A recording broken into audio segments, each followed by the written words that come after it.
어제 오병이어 기적 사건을 통해서 두 가지 주제를 살펴보았습니다. 첫 번째는 작은 나눔이 큰 기적을 일으킨다. 둘째는 풍성한 은혜를 낭비하지 말라.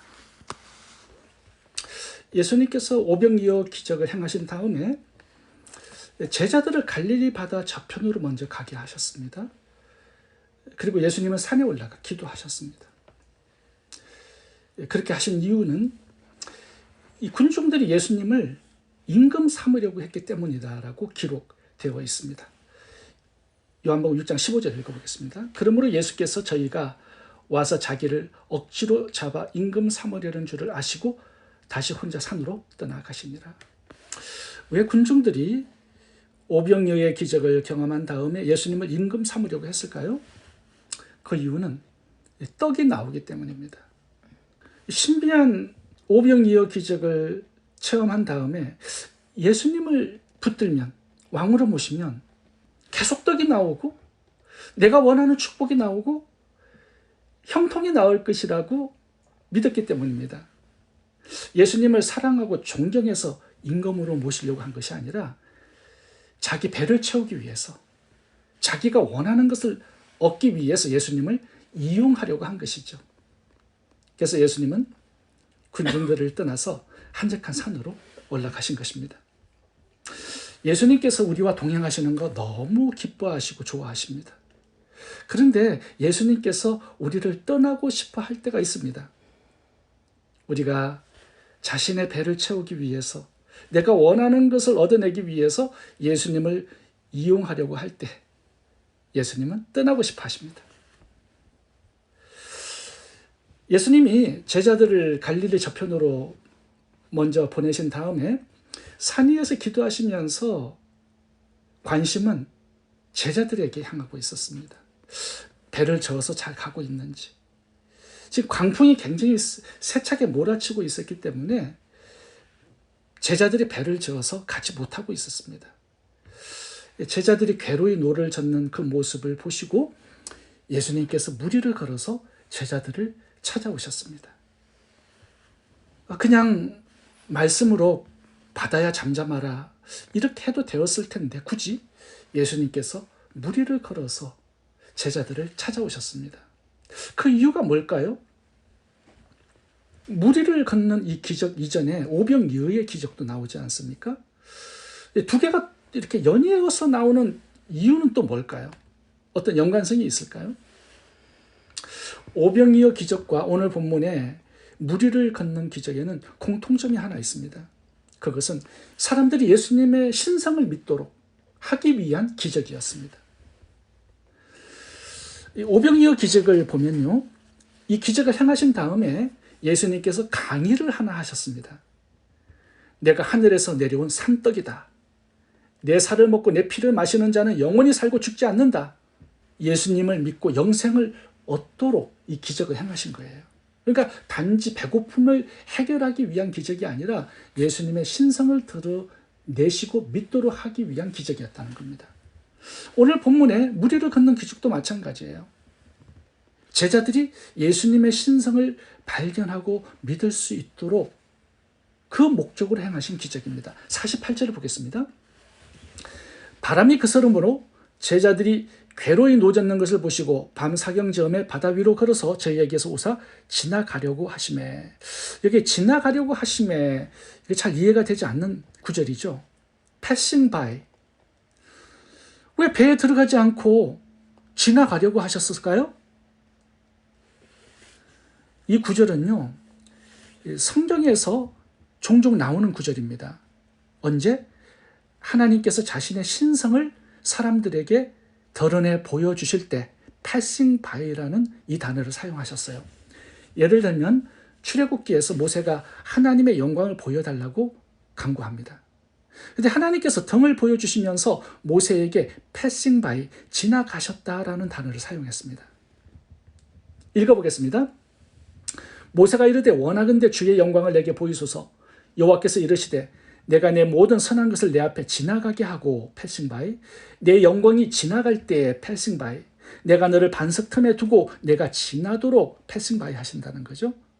내 손으로 너를 덮었다가 손을 거두리니 내가 내 등을 볼 곳이요 얼굴은 보지 못하리라.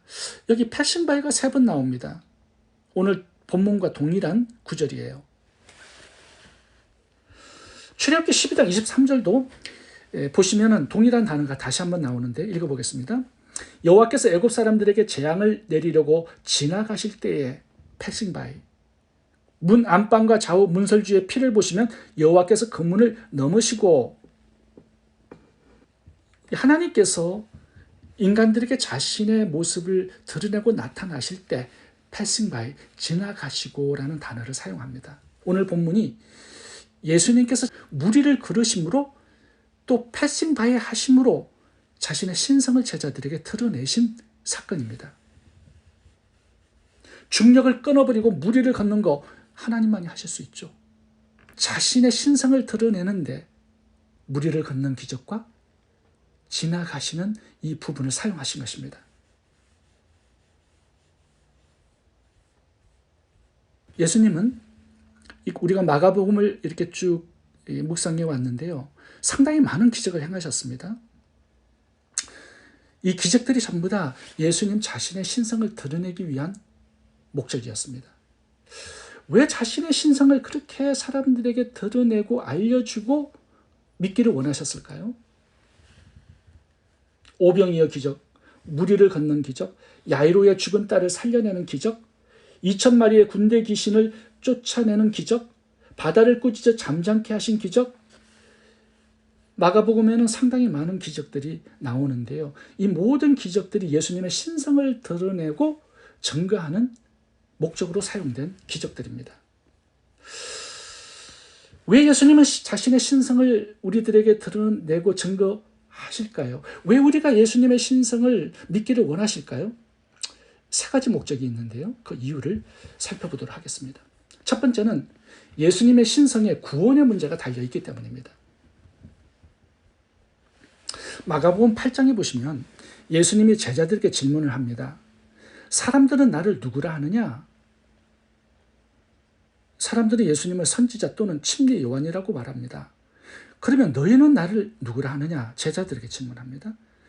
그러니까 베드로가 예수님의 신성을 고백하는 장면이 나옵니다. 주는 그리스도시요 살아계신 하나님의 아들이십니다.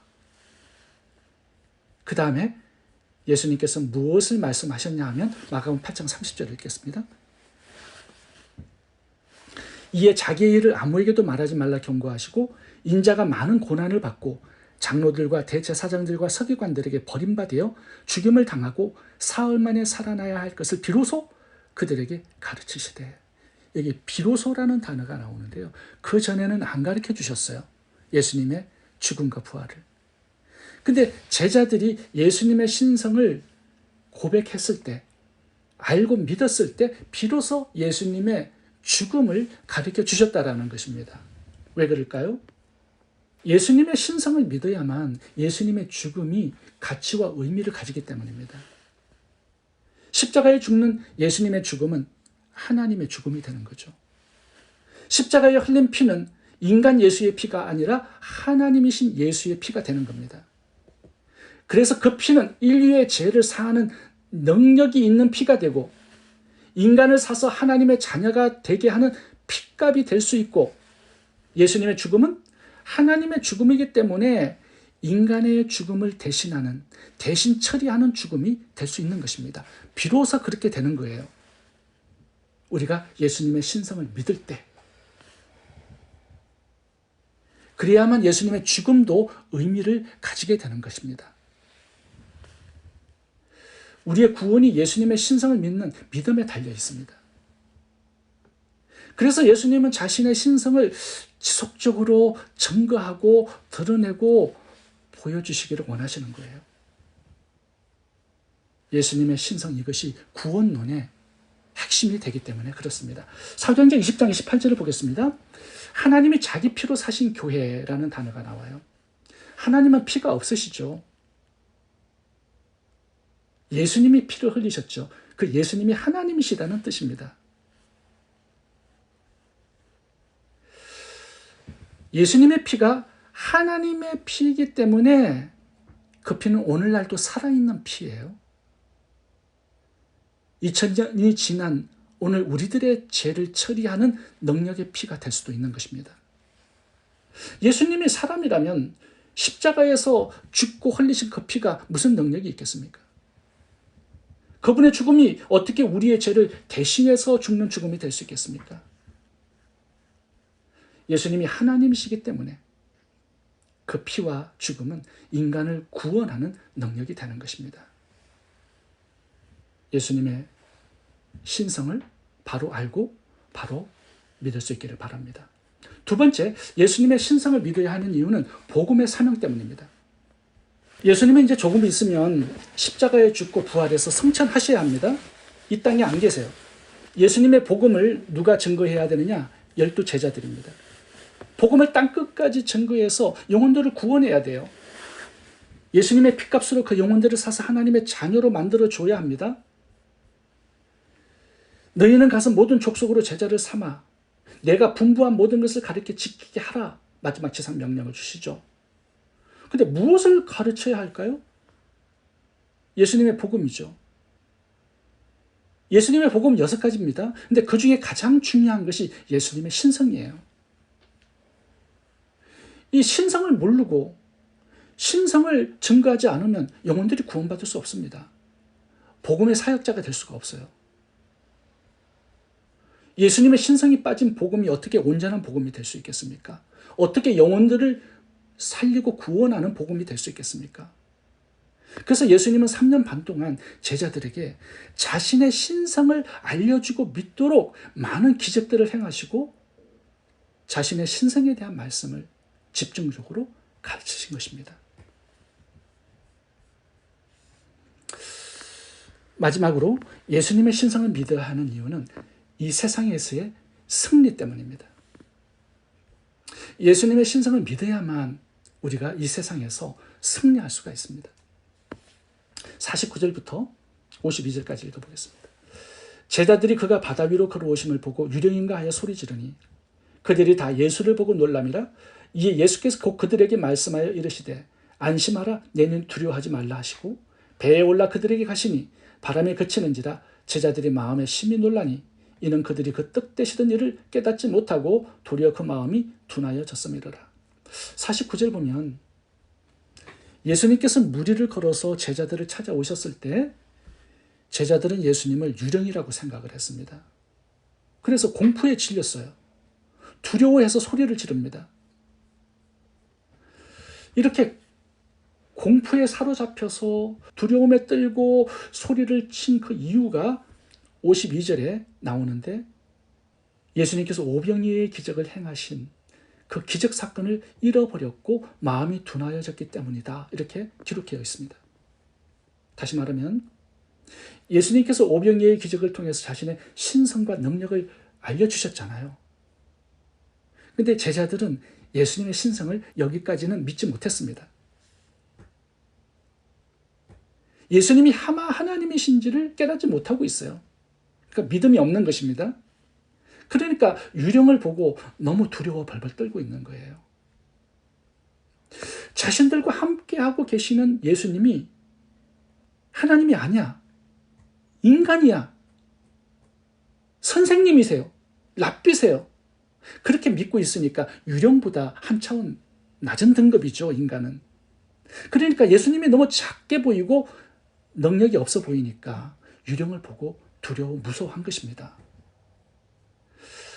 이 귀신 하나 제압하지 못하는 나약한 제자들의 모습이 된 것이죠. 주님이 책망하시는 것은 단 한 가지예요. 예수님의 신성의 능력을 믿지 못하는 이 부분을 책망하고 있는 것입니다. 이 제자들이 예수님을 하나님으로 바로 알고 믿었다면 어떻게 반응했을까요? 이 귀신들을 보고 책망하고 꾸짖고 떠나가라고 명령을 내렸을 겁니다. 우리가 예수님을 누군지 모르면요, 세상을 두려워하게 되어 있습니다. 51절을 같이 보겠습니다. 배에 올라 그들에게 가시니 바람이 그치는지다. 제자들이 마음에 심히 놀라니. 유령을 보고 놀랐고요, 또 예수님 보고도 놀랐습니다. 왜 그렇죠?